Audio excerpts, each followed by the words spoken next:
frozen and shit. I got the pantheon that says I can't be chilled. Oh my god! Oh my god! Oh my god! Alright, welcome back. So today we're gonna take a peek on my second build. So this one is an occultist, and to be fair, I feel like this is the best build of the league, at least in terms of investment to value you get out of your investment, right? So I would say there's other builds that are better, stuff like Smite Trickster or KB Trickster or stuff like that, where you can utilize Stoyanis and other things like that. But the amount of investment you have to do to get those builds up and running really well, where you can do like 2 or 3x risk scarabs with Abyss, for instance. It takes like 400 divines to get that stuff up to a point where it feels good to run. And I have personally spent around 50 to 60 divines on this build so far. However, the initial investment I did was around 35 divines. And then since then I have upgraded some parts of the build and changed a couple of things, but basically to fit my liking, right? And I'm really happy with where it's at the moment. I'm super impressed with what Captain Lance has cooked up here. Very impressed with how tanky it is, how high the survivability is on it, and stuff like things that I had issues with in the past, especially with the volcanic fissure of snaking. I had a lot of issues with certain strategies because single target damage is not the greatest, and the survivability on it is not, I don't feel like it's the greatest. Not compared to this one, at least. This one is out of this world, in my opinion. It is one of my favorite things that I have played. It doesn't quite beat my Ice Nova Frostbolts, but it's a close second, I would say, to that. And yeah, let's take a quick peek on some gear first and foremost. I'll explain a couple of things, and then the rest of it is kind of up for whatever, like you can do whatever you want to do. So certainly you do want to get a weapon like this. So the important modifiers here are the critical modifiers and then the spell damage. And the way you get that, like the way I got this weapon, was I bought a base that had global crit fractured on it, and then I used a Essence of the Woe to add spell damage to it. And then once I had that, I basically went for Reforge. I went prefixes cannot be changed, and then Reforge crit. And then I was just lucky to get some attack speed. I was really hoping for a better tier of attack speed than tier 7, but I just have to take what I can. And then basically you want to leave one open prefix, and you want to craft hits cannot be evaded. And that's it for your weapon. It's fairly cheap, honestly. If you were to buy something like this, I don't think it's super expensive. It's fairly cheap. However, if you want to get it like perfect, it's gonna be a lot. Like the ones I was looking at yesterday was around 80 divines, but it's not really necessary to get a little bit more attack speed. I don't feel like it's necessary at the moment. Next up we have a pair of energy shield gloves. These are decent, not perfect, but they are very good in my opinion, at least for what it is, right? So we have the only thing I want to say is the recharge energy shield rate was probably not the greatest mod to get here, right? The rest of it though is pretty fucking darn perfect, right? Like we could have had tier 1s, but as it is right now, I'm really happy with these gloves, and I'm not switching them around. I'm keeping them the way they are. So one thing you do want to get on your gear, which sounds a little weird, is life regen. A lot of life regen helps you survive a lot better. Since our life regen is converted into energy shield regen, it helps out a lot. So we do have life regen, even though it looks kind of like a mod you wouldn't want since you basically only have one life, but it doesn't matter because that gets converted into energy shield instead. And then we have our chest piece here. It's a 967 ES. It's not by any means the greatest, but it's okay. It's not bad. Super easy to make actually. So I used the memory strand base, and then I went for the dense fossil, which is what Captain Lance did. So I just utilized his method. That's the one that says right here. In the single ones here, and then I just kept spamming it until I hit something that had decent ES, and then I got this one with like tier 2 flat and a tier 1 hybrid, and I was like, yeah, this is fine. I can do with that. And then I went for Reforge Fire. First I did prefixes cannot be changed. Actually, I think I did 3 mods on these. I believe I did 3 mods, and then I made the prefixes cannot be changed, and I crafted the energy shield, and I crafted something else, I believe. Maybe I didn't actually. I think I left the last open, and then I just basically went for the Reforged Fire. I got fire resist and increased stun and block recovery, and then I exalted the cold res on it, and then I had called it a day, and I was happy with it. Now, as you see, I do have my Eater of Worlds says reduced reflected damage taken. The reason I have that mod on is because then I get basically reflect immune due to my Pantheon. That's not really in Captain Lance's guide or anything, but that's what I went with because I kind of like to be able to do basically every mod in the game. And this is kind of one of those builds that just, you don't really have to read the mods. I still do read the mods because there are 2 mods that I really dislike.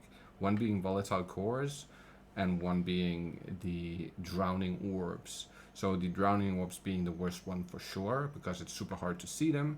So you get caught inside of them really easy, and since you do get slowed down by them, it's not like Trickster where you can just run away from them. This is really, really bad.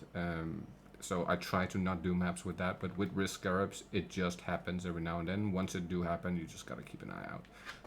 But yeah, besides that, it's pretty much everything there is to talk about on the chest.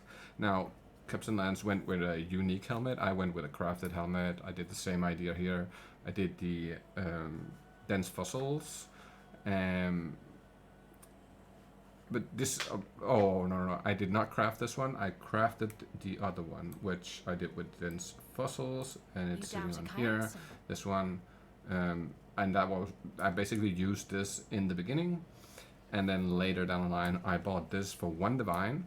It had memory strands on it. It had like 54 memory strands on it, and then I upgraded it. And when I upgraded it, I was really hoping to get like the crafted flat to be tier 1 and then the ES to be tier 1, but it just didn't happen. It only raised the ES life mod from a tier 3 to a tier 1, and the other 2 stayed the same, so that is what it is. But I'm really happy with how it turned out, and of course we went for the physical damage taken as chaos since we're chaos immune, so that's just 7% less physical damage. And then we went for damage per power charge since we have 10. That works really well. And the same here, we went for the physical converted to chaos just because it helps a lot with less physical damage. And then of course we got our shield here, which is something that I have been picking up a bunch of. I put that on my filter so I could keep picking them up, and as you'll see I have some here, and I just kept upgrading them and corrupting them. And basically I hit this one, which is 5 block chance, and this is basically 20 divine-ish. So when I hit this one, I was pretty happy, and I was like, yeah, let me just keep this one. It was like 1 off on the spell damage too per power charge, so I was like, yeah, this is pretty perfect. I'm gonna stay with this one, and I'm no longer picking them up and corrupting them. I kind of wanted to get one with maximum power charge, but I was like, fuck it, I'll just keep this one. I'm pretty happy with this one. And then of course we are using the relicash. Make sure it's the power charge ones. You do not want to get endurance or frenzy charges, because then it doesn't function with the build. Very important that you do power charges. And then we have Graven's Secret here, which turns our power charges into absorption charges. So these gives us 10 power charges, and with this, when we always have 10 power charges, then this turns our power charges into absorption charges, but we still have the power charges as well. So we're basically getting 10 power charges and 10 absorption charges, and it just works out phenomenal. And then we have one of our rings here, which is something that I found and just crafted some regen life on it. Now I do need a way better ring than this. This is absolute trash in comparison to what it could be. I would like to get one that has evasion, maximum energy shield, and then energy shield percentage. That would be nice. And then no strength, since this is one of those builds where you do not need any type of attributes. As you can see, I have 22 dex, I have 45 strength, and 74 intelligence. And just like if we look at my weapon, it takes 155 strength and 167 dexterity to use, and as you can see, I clearly don't have that, but that's due to a jewel on the tree that allows us to ignore all the requirements, attribute requirements. So that goes for all your gear, but it also counts for all of your gems. So you can basically use all this gear without ever having any type of attributes in any kind of way. Then we have this one. I could still upgrade this one and hope for a tier 1 rarity, but it is what it is. I'm pretty happy with it the way it is. Again, life regen, super nice, helps us regen our energy shield, some resistances, and then evasion rating is kind of important on both rings here because we have a note on the tree that gives us more ES due to that. And then the build that ties it all together and makes everything possible, or not the build, the item that makes everything possible here is this amulet, the new amulet we got, Whispers of Infinity. The brilliant thing about this amulet is instead of using life or mana as your cost to pay for a skill or pay for anything that you use, you're now using energy shield instead. And that's basically what allows us to use this skill, because it would normally cost 45 life to use the skill, but now we are paying that in energy shield, and with nearly 16k energy shield, paying 45 is basically nothing, right? And with the regen we have on our energy shield, you will never see the energy shield really go down. It'll flicker from time to time if you're getting hit hard, but other than that, you basically... And do note that you can still die on this build, but it's not easy to die on. It does take a lot of juice on the maps to die. So the current way I run most of my maps at the moment is I do 2 Abyss Scarabs, I do 1 of the Horde Scarabs, and 2 Risk Scarabs. I can do 3 Risks, I have tried it, it's definitely doable. And then I roll Lighthouse maps, or do T17 cigarettes, and those all of them, you just want to roll for currency, or you want to roll for high scarabs. Like this one has 240 scarabs, this one has 266 currency and 190 scarabs, stuff like that. That's what you're looking for when you want to run a map, and I can run this map with the 2 risk scarabs. It's no problem at all. I also do a lot of the Harbingers, so from time to time I'll run Harbingers. Super easy with this build as well. It works really phenomenal. Even, as I said, with the double risk scarabs, it's no problem at all. If we head over to the tree real quick, we'll take a quick peek on the tree, and as you'll see, we don't actually have any intelligence coming from our tree. So all these little intelligence nodes that would normally give us 10 intelligence gives us 3% maximum energy shield instead. So I have tattooed the entirety of the tree here. As you can see, there is not a single intelligence node left. Those are kind of expensive now. You used to be able to get 2 of them for 1 divine, and now it's more than 1 divine per tattoo, right? So I think it's like 1.3 or 1.4 divine for 1 tattoo now. So I was lucky. I invested into all of these things for this build, basically at the same time that he put out the video. So I had already invested into a lot of the more expensive, and I do that in like air quotes because it's not that expensive, to be fair. A couple of things can be. So we have this elegant hubris timeless jewel right here from Caspario, and this one goes for, well, I paid 1 divine, and there was 2 available at the time where I bought mine. There was the one that I bought for 1 divine, and then there was another one that was 150 divine. That was the second one that was available. As you can see, there's a couple more right now. So basically what this does, it is transferring mind over matter into the supreme ostentation, which allows us to ignore all attribute requirements. So that's one part of it. Another part of it is it'll change the little nodes and the big nodes here. And with the impossible escape, that's on mind over matter here, which this would normally be without the hubris, but it still counts as mind over matter. It makes this little ring, and the little ring allows you to take any point within the little ring that's not necessarily connected to the main line, or whatever you want to call it, the main skills here. So as you can see, I picked the big ones. One right here, which is 10% increased damage per power charge, and we have this one that's also 10% damage per power charge, and then we have this one which is 80% critical strike chance. And that's basically the 3 that I picked.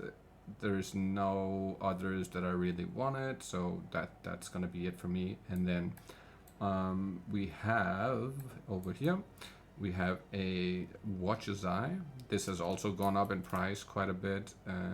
You want to have the spell block. No, it actually is still 1 divine, so I paid 1 divine for this, so that's not gone up. And I paid 7 divine for the impossible escape, and that has gone up to 20 plus 20 divine now. And that's basically due to people seeing what Captain Lance did and then raising the prices because the build became popular. But when I bought it, it wasn't popular, so I got it for 7 divine. That was just literally a steal, to be honest. And then for the rest of the jewels, we have energy shield on all of them, and then other things that could be useful, but the most important part is energy shield and crit multi. So as you'll see here, we have crit multi for spells, and we have maximum energy shield, which is the two mods that you're really looking for, and the rest is just bonus. And if we look at this one, it's crit multi, global crit multi with increased maximum energy shield, and we have over here increased maximum energy shield. There's no crit multi on this one, but I am gonna swap that out for one later. And then we have this one, which is again maximum energy shield, some other stuff that was useful, but I'm also going for a crit multi on this one in the future, basically, not at the moment. Then what we have something else to note here. So we have a couple of rune graphs. As you can see, this is a mastery where I picked the increased 20% of maximum energy shield if both rings has an explicit evasion modifier, and it's just useful to get extra energy shield, right? But you can also get the new runes from shipping, and this is what that looks like. It's a rune graph, and this one is reduced attributes, which doesn't matter to us because we have no attribute requirements, so that's free. And then we get increased global defenses, and global defenses increases our energy shield, so that works out phenomenally. And on this one we have another rune graph, which is mana reservation efficiency. Super nice too. It helps us have all our auras on. And I do have stuff like this note, for instance, at the moment. That will be taken off once I have fixed my cloister jewels. So as you'll see here, we have this one, Unholy Grace, Overwhelming Malice, and Unwavering Evil. And what we're really looking for here is Overwhelming Malice. So that's the most important one. And I would prefer to have something else than Unholy Grace sitting on this side. My ideal setup here would be Overwhelming Malice on one, and then on this one I would like to have the what's it called again? It's called the Unspeakable Gift. So the ideal, in my opinion, would be Unspeakable Gift on one, and then Overwhelming Malice on the other side here. And then for this one, you want to get Grim Oath, and then you have a free. You could say you have a free choice of what you want on your second one. As you can see, this one is pretty bad, so I still have to re-roll them in order to get one that's better, but Grim Oath is the one you must have. But yeah, there's plenty of other decent stats on there that you can get from the passives. But definitely Grim Oath is a must on one of them, and Overwhelming Malice is a must on the other, basically. Now, there is one more thing that I kind of want to point out with the tree here.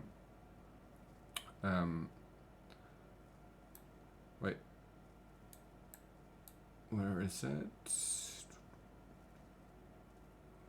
Right, so this note that I have right here, I just put it in for right now until I fix my cloister jewel, and then once I fix my cloister jewel, I can save basically these 2 points right here.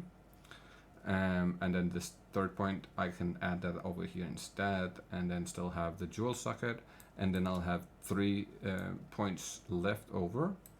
And my idea with those 3 points will be I'm gonna take this one, and this one. I feel like that's very nice since we are already doing leech and we have regen. This is just gonna add to it and keep us alive for even longer, and let us push for harder content. So yeah, I'm really happy with what Lance did here. This has been an absolute abundance of joy playing this. If we look at some stats here, as you can see, nope, you cannot see that here. We actually have to put on all our auras as well. There you go. Now we are at 11,614 regen, like energy shield per second. We regenerate 11,600, and we have nearly 16k. So we nearly are able with like 1.5 seconds, and we have fully recharged our energy shield. That is beautiful. And having the leech on top of that is absolutely outrageous. It works so well. Now I'm currently using this mercenary. As you can tell, he's wearing some standard gear that he came with. I haven't even really geared him. It's all very low end gear.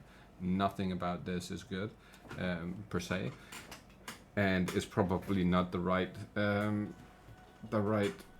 type of mercenary, to be fair. It's just he had temporal change, and I was like, well, that's more useful than what I was using beforehand, and he's staying alive really well through most things. So for that reason, I haven't really wanted to push hard on changing him. But yeah, he could definitely do with a massive upgrade, that's for sure. Alright, so I kind of want to show off what it looks like when you do a map. I'm not going to do a full map here. I'm just going to walk in there and give it a little bit.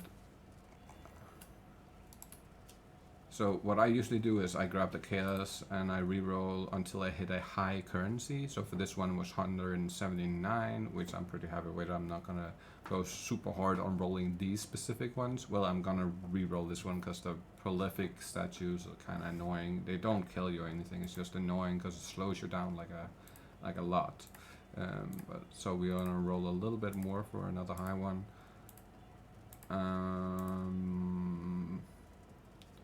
I guess that's fair. 126, not crazy or anything. One, two. Oh, we have room for another prefix, so we can grab a Exalt as well. Add another prefix. Exile. Boom. Reflect physical, doesn't matter. We're gonna put it on Harbingers. We're gonna add Harbinger to the map. That way we know it's good. Boom, boom, boom. Oh, I made a mistake. It is ready. So another thing you do want to do is have it on the blue altars, because you can do a lot of the blue altars with no real issues. The minus resistance ones can be annoying from time to time, but if you are basically running with an aura bot, it doesn't matter. And you can do all but the reduced crit per power charge. That's the one that you're looking for to not have. So if we look at the actual or the mods here, it is kind of decent. It's not with risks, this one, but I could easily do it. As you can see, I can just stand in the middle of this. I'm not even touching the mouse now. I'm just letting him stand there, take the punishment. And basically, once you hit your attack button, you fill up your energy shield right away, besides the regen. So if you do go into a point where you take like heavy damage, you could say, it's really not a problem. To be fair, it's not really a problem. And as you can see, you can really stand in the middle of a shit show and it doesn't really matter. It functions extremely well, and the way it works is that instead of us physically casting the Forbidden Rite of Soul Sacrifice, which is the purple projectiles you see coming out of my character, that's set to be cast whenever I do a critical strike. And with my Lancing of Steel of Spraying, sorry, that's what it's called, this gem right here, this gem fires 10 projectiles, and with 100% critical strike chance, as I have currently for this skill, it means that every single hit with every single projectile is a critical. And with the Awakened Cast on critical, we are getting increased cooldown recovery rate, and on top of that we get to fire our Forbidden Rite of Soul Sacrifice like just over and over and over. It just absolutely destroys massive piles of enemies. You like are in the middle of like whatever, right? Like you just hold down your spraying, your Lance of Spraying, and you just crit everything you hit with those 10 projectiles and shoots out all of these Forbidden Rite projectiles, and that is where the real damage comes from. At where I'm currently at, I'm doing like 550,000 damage per projectile, I think it is. Something like that. And I'm firing, let me just show you here. I'm currently firing 10 projectiles with the Forbidden Rite as well. Yeah. Which is crazy. Like, we have 10 projectiles to hit our critical to activate the cast on crit. So that gets activated like 10 times over every time I shoot the skill, if it's a big pile of enemies and I'm hitting every single one of them. As you can see, it's just shooting out the purple projectiles like absolute crazy. And it works phenomenal. It's extremely good at doing bosses and single target damage, as well as big groups like this, right? Like that's just absolutely no problem. It's absolutely no. Now I have died quite a bit on this because I have been kind of pushing it to the limits to see what it can do, and kind of figuring out what makes the build tick and what you should look out for and stuff. And honestly, there's not a lot of things to look out for. It's kind of one of those no-brain builds where you don't really have to think a whole lot about what you're actually doing. You can just fly around, hold down your skill, move forward, and then stand still and see. That's the main issue with the drowning orbs, is you can't stand still, and the same with the volatile cores. You cannot stand still in the middle of a pile like this because you will not be able to actually see The orbs or the volatile cores you can kind of see. Those are not super obfuscated, but the drowning orbs are invisible inside of a big harbinger like that. For instance, it's literally impossible to see them. So that at that part, I've died a lot to that to figure out what what the downside of the build is basically. And I wouldn't even call it a downside because that would happen to nearly every build in the game except for Trickster, I would say. So I have the curse on here. We're gonna hit him with a curse. Wow, okay, he's just gonna crawl away.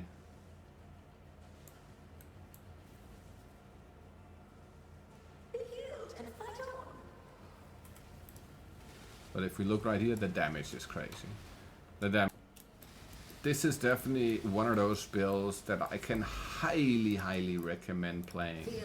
Like, it's not often I play something where I'm like dumbfounded with how well it performs and how well it's thought through. A lot of things I play and I'm like, oh, okay, cool, this is nice and this is cool. But it's not often I feel like this build where I'm just absolutely shocked at how insanely over the top good it is. Like, it's so good.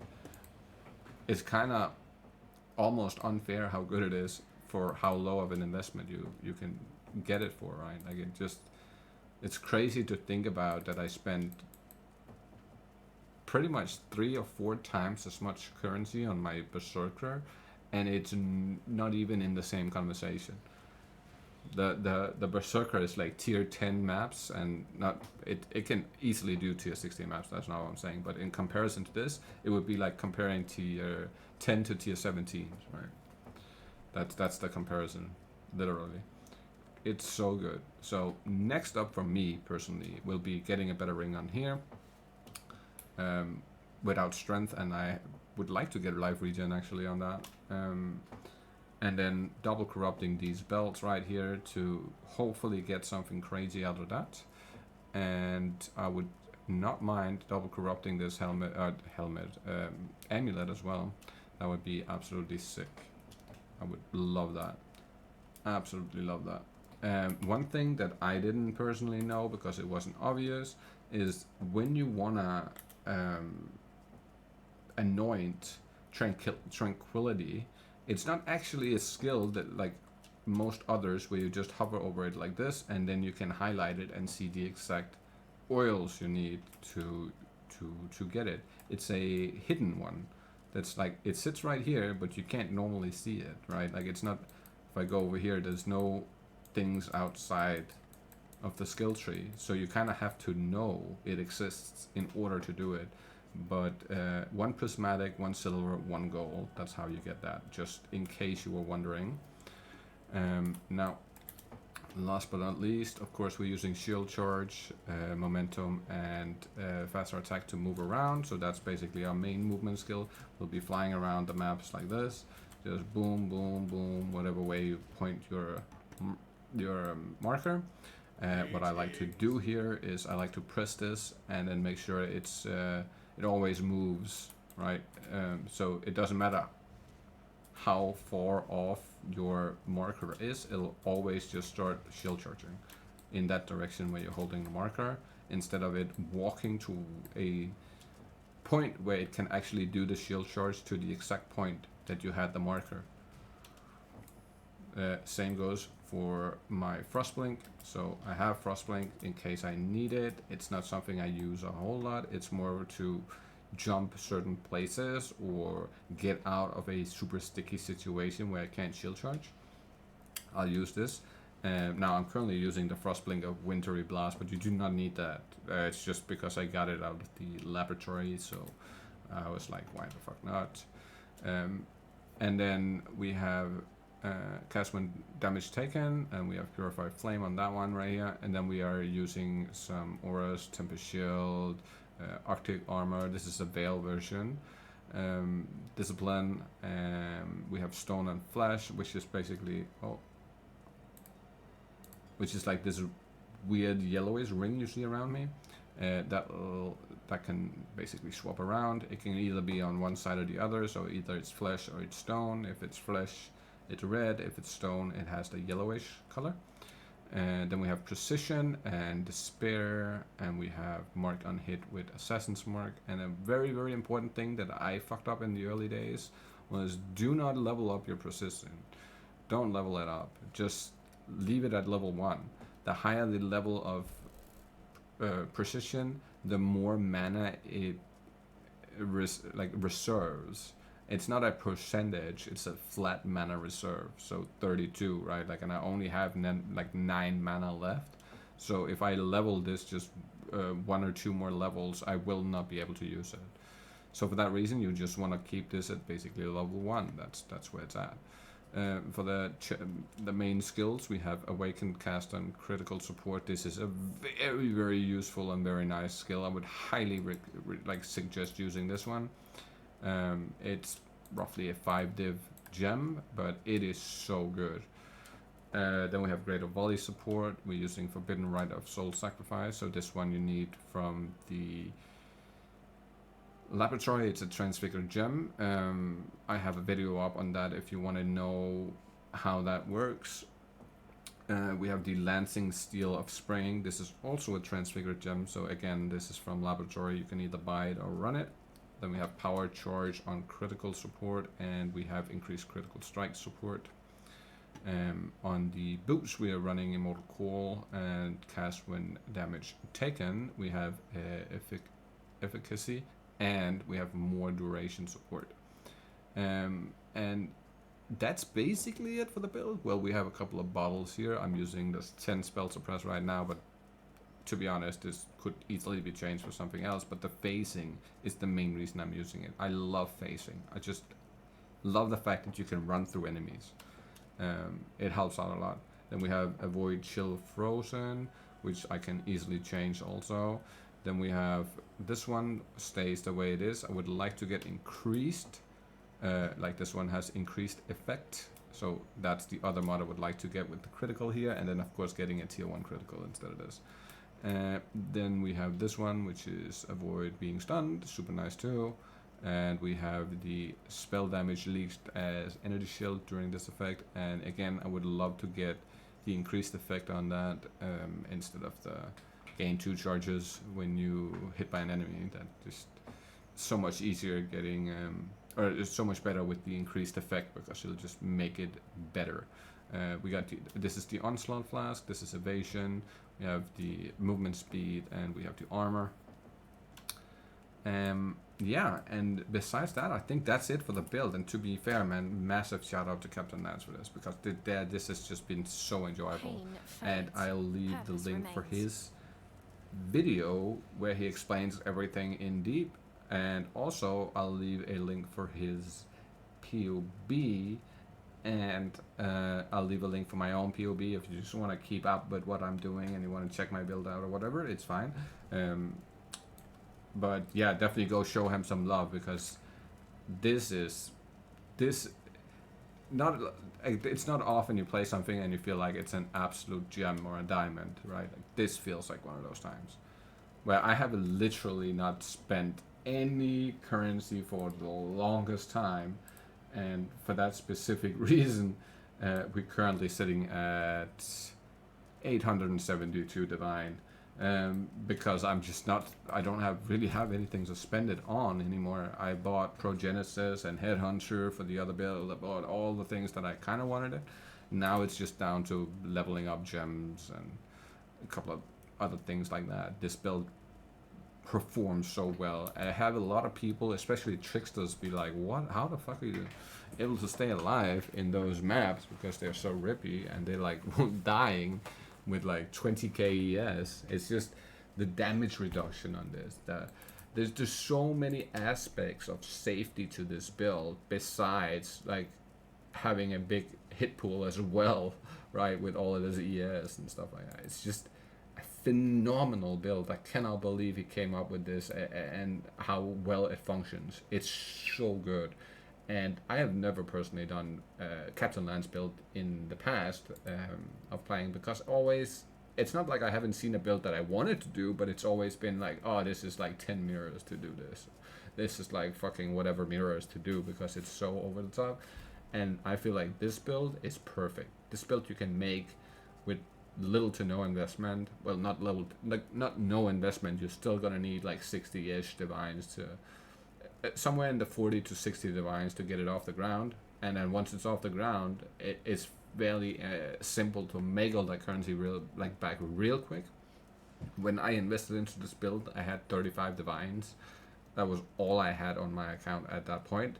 And I invested the full 35 divines into buying all of the more expensive ports, and then I started collecting and crafting the last ports I was missing for it, and it took off immediately. I will say one thing about the build: it really doesn't shine until you hit like the level 90 plus, but level 92 is really the point of just absolute fucking enjoyment, where it just takes off and it's just insanely good. It's so good. Yeah, so I think that's gonna be all for me. I hope you all enjoyed the video. I hope you all have a good day, good evening, whatever it is for you, and I will catch you all in the next one.